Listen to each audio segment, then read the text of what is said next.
Hi guys, today I'm going to be showing you what I was doing.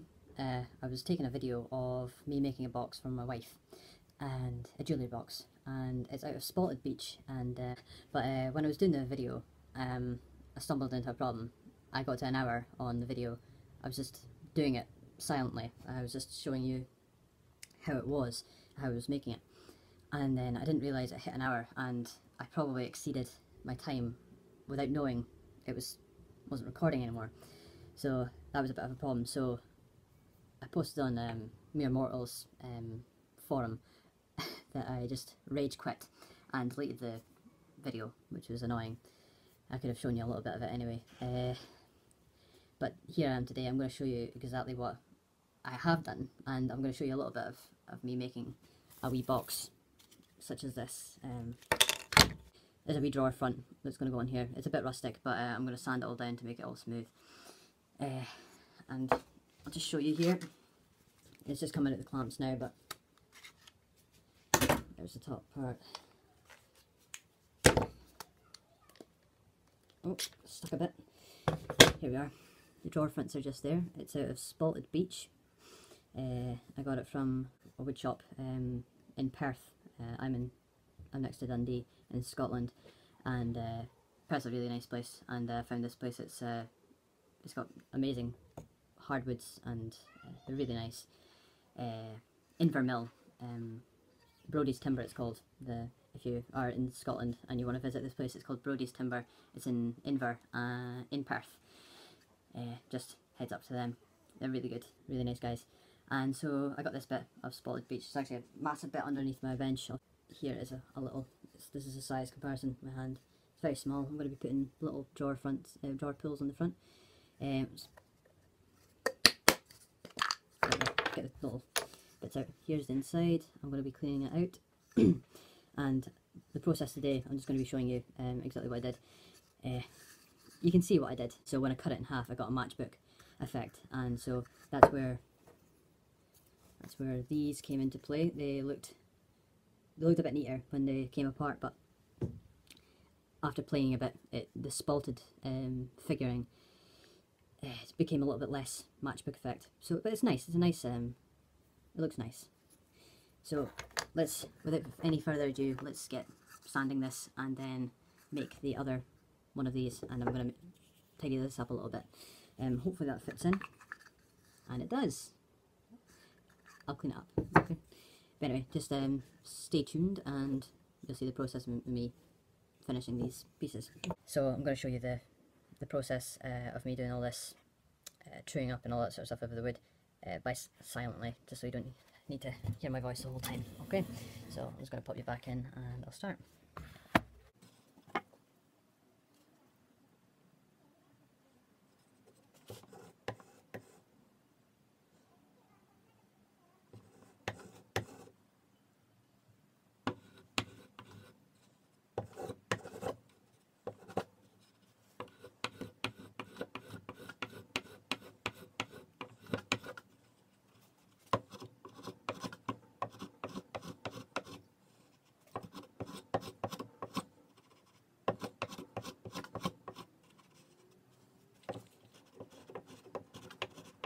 I use the spoke shave sometimes because it's sometimes easier to get in, and I can be a bit more controlled about my movements. And if I don't have that control, then I use my chisel set, a nice Stanley chisel set.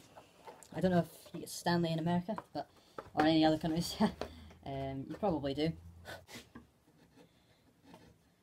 But other than that, I always use my Stanley my Stanley number 4 smoothing plane, because I watch a YouTuber on YouTube that is Paul Sellers. Some of you may know him, and he is an excellent craftsman, traditional carpentry. I love his stuff. And heads up to Paul Sellers if you're watching.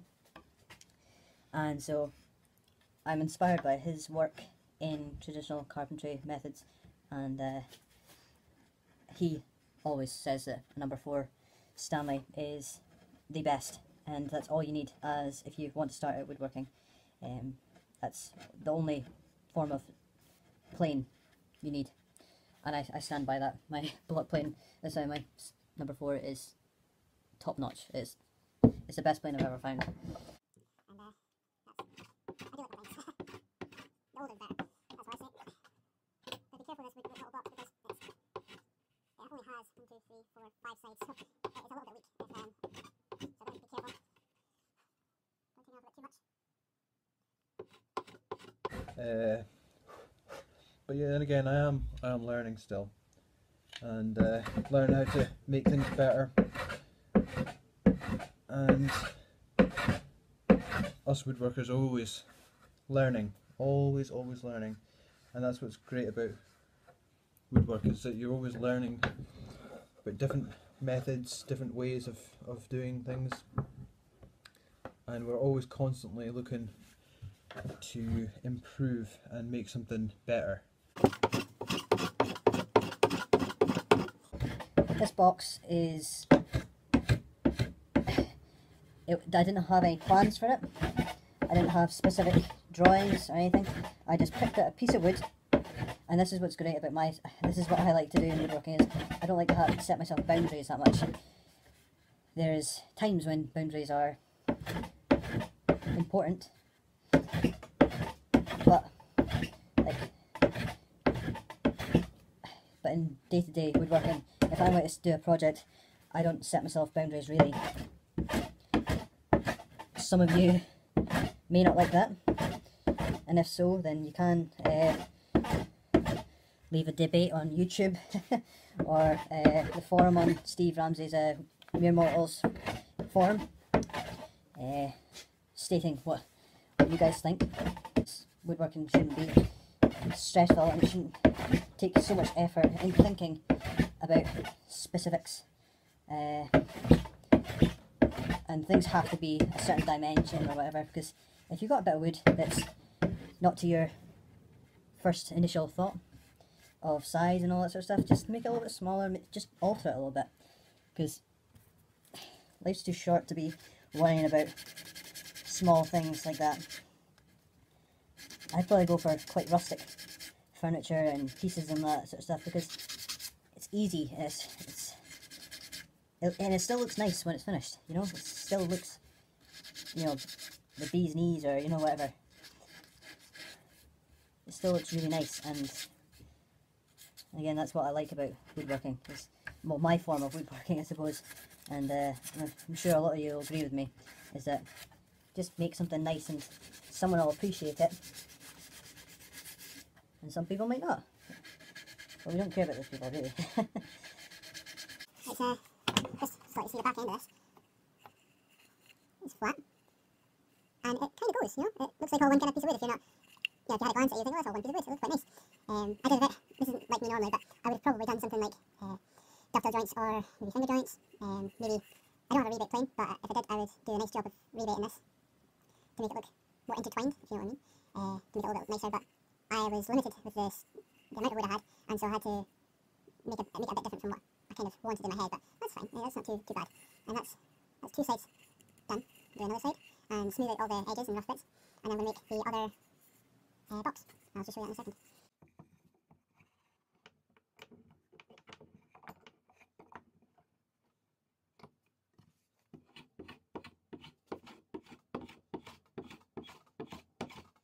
I do hope you guys like this video, because it's easy to do. As I said, I didn't actually make any rules or specifications, any drawings for this. I had a rough idea of what I wanted in my head, and if you're the kind of person that can kind of work off the fly like that, then that's brilliant, and you shouldn't stress about things like this, because it's easy woodworking. You can just get into the garage or your workshop or your shed or whatever and just make something. I'm not too sure. I think it's David Picciuto, the drunken woodworker. He says, just make something, you know, whatever it be, just whatever you feel like, just make it. Doesn't have to be wood. If you're a wet metal worker, you've got some metal sitting around, make it into something. Someone's going to appreciate it. And obviously not an exact quote, but if you whatever you like doing, whatever you can make, whatever you are skilled in, or whatever, if you're even just starting out making things, make something and give it to someone. I mean, I'll try and find them. I just made, I made some coasters. Just out of a bit of wood, wherever it is. Can't find it. Just made little coasters. I put linseed oil on it, boiled linseed oil. It stinks pretty bad still, but I done that about a week ago. Made 3 of them, and smoothed at the top just with because you can still see the marks in it. I just tried to smooth them out a bit, put some boiled linseed on them, presented them to my wife, and she didn't like the smell of them, but she would like them if I'd done them in a different finish, maybe something that didn't smell. But you know, someone would appreciate these sort of things. Obviously my wife does appreciate whatever I make, but not things that smell really badly like boiled linseed oil, and that'll be the last project I put boiled linseed oil on, unless it's for an outdoor thing, which I will do at some point. I've got an Adirondack chair in my list of things to make. And so that might be something I might make at some point in the future. If you guys want to see that, you can tell me, and that'll be definitely on my list. But here it goes. Just finish off these corners. Now, my wife's birthday was yesterday, and unfortunately, we spoke about it, and she said she didn't want anything present-wise, because we're going on holiday fairly soon, and she just wants to save up money for that. And so that's kind of what we had in mind. But then I thought, well, I'll make a video at the same time, but I'll make her a nice little present, and I think she'll appreciate it. I think she'll really like this, because she's got nice rings and things like that, and nice little necklaces and earrings and that. And I thought, well, it'd be nice if she had a little jewellery box to put it in.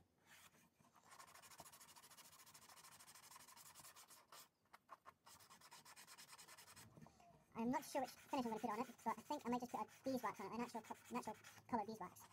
And that's low odour. It gives a nice bit of protection, a little bit, but it didn't smell. It didn't smell too bad, and it gives it a nice sort of colour as well. So that's what I'm thinking.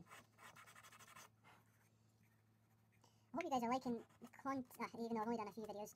I hope you guys are enjoying my former videos, I suppose. I do them a different way from others, and that's sort of my idea on YouTube, is that I'll probably do the same sort of projects as other people, but I don't have any machines or anything like that, so I don't have big massive machines. I've got a lathe, which I'm very lucky to have, but I've only got a sander, like a belt sander, a portable one, so it's handheld, and I've got a router, and that's it.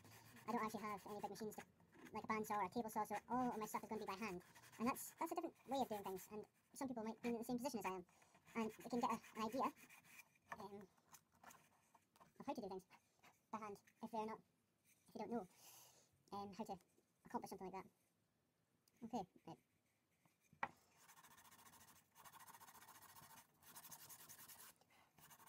At the end, I'm probably going to glue little tiny bits of feet, like little ends, stick them on there just so it's a little bit raises off the ground, but it'll only be little tiny bits that get stuck on the four corners. But that's how it looks right now. It looks quite good, doesn't it? Nice pattern, nice figuring, spotted beach, and it's relatively square. I hope I've not checked it yet. And I would say that is pretty damn good. Yep. I'll focus a little bit more on these little glue areas there that will affect the finish. And then I'll glue up another drawer. And some people swear by it, and you can tell me I'm wrong. I'm not going to cause an argument with it. That's reasonably square. And so that's what I have in mind, is I'll go in and seeing if there is... Oh shit, I broke that piece off its base. It's very cold here, and my Evo stick wood glue is very stiff. Right now, when you're in Scotland, it's very difficult to get anything done in your garage because it's just too damn cold to be doing anything. My feet freeze up and everything. It's not good. So just splodge a little bit of glue onto here. Well, actually that's quite a lot of glue there, but it's best to work from more and then just pour it back in as and when you need it. So just pop this bit down here. If you guys have got better gluing techniques, do comment, because I'm not one to glue up much things. If I can, I'll do it all by joints and try and do as tight joints as I can so that it doesn't so much need doesn't need it as much. I'm going to glue that there because I want to try and get this done as quickly as possible and as more accurately than I did with the other one. And the other one didn't come out so good. But so I take the measurement of this. This is quite difficult because I'm not a measurer, I don't measure much. So that's 3 centimeters and 6 mil, 3.6. I'll try and get this accurate again. Square-ish. Square? Yeah, it is. So I'll work off one of these sides. 3.6.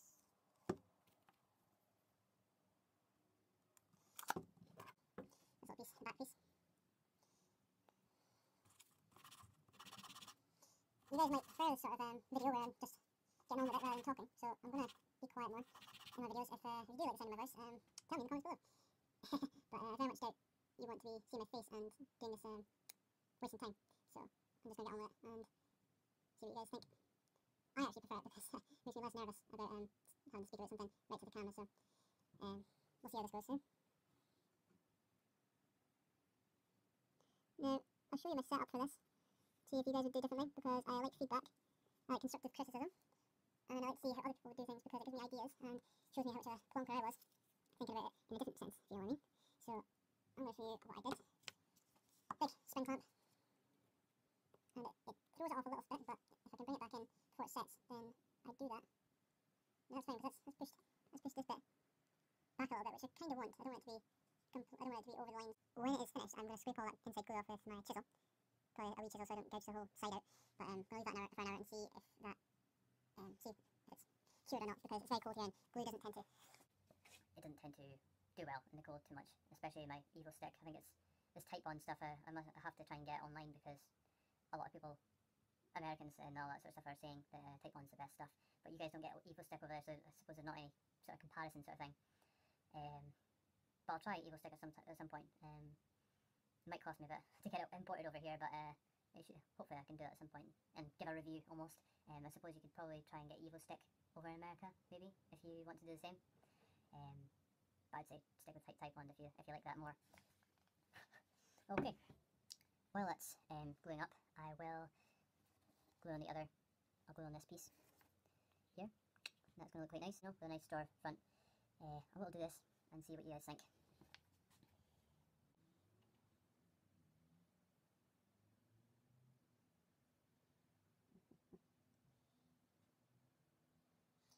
I understand the lighting in my shop is a bit bright in some places and a bit too dark in some others. As I said earlier on, I want to sort that out, so I'm going to go to maybe just a charity shop and see if they have some lights in there, like some small lamps or something, which might be better to put at different angles. Maybe even clamps with lights on them, so that I could clamp them in different positions. There's glue on there, and you know, we'll see how that comes out. You know, just I want to improve my shop. Now and again, I don't want to go all out and then find that nobody subscribed to me, or not enough people subscribe to me, or even if I get into my career, which I'll talk about maybe sometime if you guys want to, if you guys are interested in what I'm actually wanting to do in my life, because I'm still young. I don't really know really exactly what I want to do, just like many other young people. I wish I knew, but it's quite difficult nowadays, just because there's so many job, varieties, and if you don't get into an apprenticeship when you're young, then it's very difficult, or just these sort of things. I used to want to be a joiner, but I didn't work out really much, because the economy over here was pretty pants. It wasn't good at all, so I didn't get into it in time. I was just a bit too young, probably. That's a bit of a problem for me.